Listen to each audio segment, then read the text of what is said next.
She looked like the weakest person in the cafe. They had no idea she was the most dangerous. The late afternoon crowd at Harborview Cafe in San Diego tried to act normal, but no one could ignore the three loud bikers who had taken over the place. Their boots stomped across the wooden floor, their laughter was harsh and mocking, and the waitress nearly spilled coffee with every table she served. Customers stared down at their plates, praying not to be noticed. Everyone was afraid, everyone except the woman in the corner. She sat quietly, her posture upright, her face calm, her wheelchair tucked neatly beside the table. Her name was Madison Cole, late 30s, with long chestnut brown hair tied back and steady green eyes that never wavered. To strangers, she looked fragile, a woman confined to wheels, sipping her coffee alone. To those who knew the truth, she was a storm contained in silence.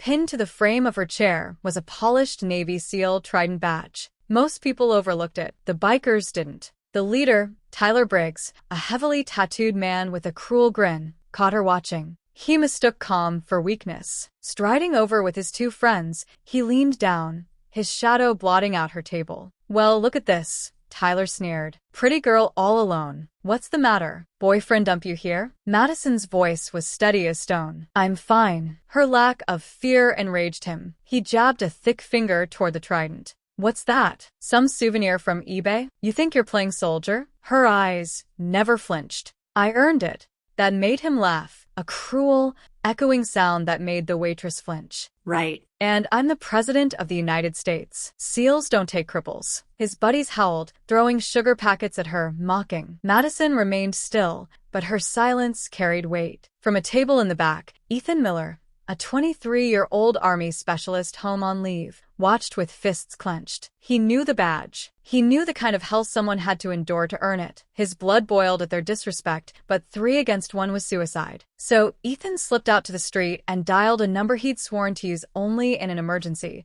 a direct SEAL team line. "Master Chief, this is Specialist Miller. I'm at Harborview Cafe. A decorated veteran's being harassed. Sir, it's one of yours." Within 20 minutes, the ground beneath the cafe began to tremble. 2 black SUVs rolled up. The bikers froze as 8 massive men stepped out, their movements quiet, precise, lethal. They weren't in uniform, but everyone knew Navy SEALs. The cafe doors opened. The SEALs filed in, silent as shadows, their eyes locking instantly on Madison. The lead SEAL, broad-shouldered with steel-gray eyes, softened when he saw her. He snapped his gaze back to Tyler. The room's air grew heavy. "What were you doing to this woman?" the Master Chief growled. Tyler stammered. "And nothing, man. Just talking." The chief pointed to Madison's trident. "You see that? That's not a sticker. That's not a joke. That is blood, sweat, and sacrifice. This woman is Master Chief Madison Cole. She is a legend." The room gasped. One SEAL with a scar across his cheek stepped forward, his voice thick with emotion. "She jumped on a grenade in Kandahar 5 years ago. Saved 6 of us. I'm standing here because she lost her legs for us." Silence crushed the cafe. Even Tyler's buddies looked sick. But then came the twist no one expected. One of the bikers went pale, his eyes wide as if seeing Madison for the first time. "Wait," he whispered. His voice cracked. My brother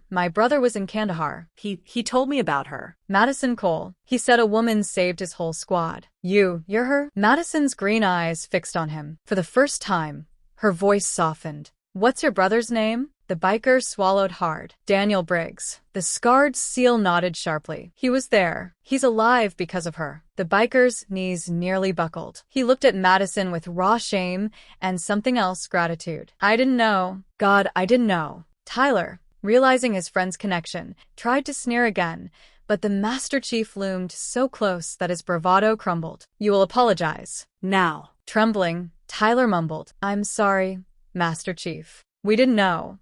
Madison's voice cut through the silence, like a blade. "You saw this chair as weakness. You mocked my legs as if they made me less. What you don't understand is, they're proof my team came home alive. That's not weakness. That's victory." Her eyes swept the cafe, meeting every set of eyes. "Respect isn't fear. It's gratitude for those who bled, so you could laugh in a place like this." The cafe erupted in applause, waitresses crying openly, patrons rising to their feet. Ethan Miller stepped forward, snapped into attention, and saluted sharply. Madison looked at him, this young soldier who had called in her brothers when she needed them most. For the first time that day, a genuine smile touched her face. The SEALs closed ranks around their commander, pulling up chairs, forming a protective circle as if she were still leading the mission. Madison wasn't just a veteran in a wheelchair. She was their sister, their leader, their legend.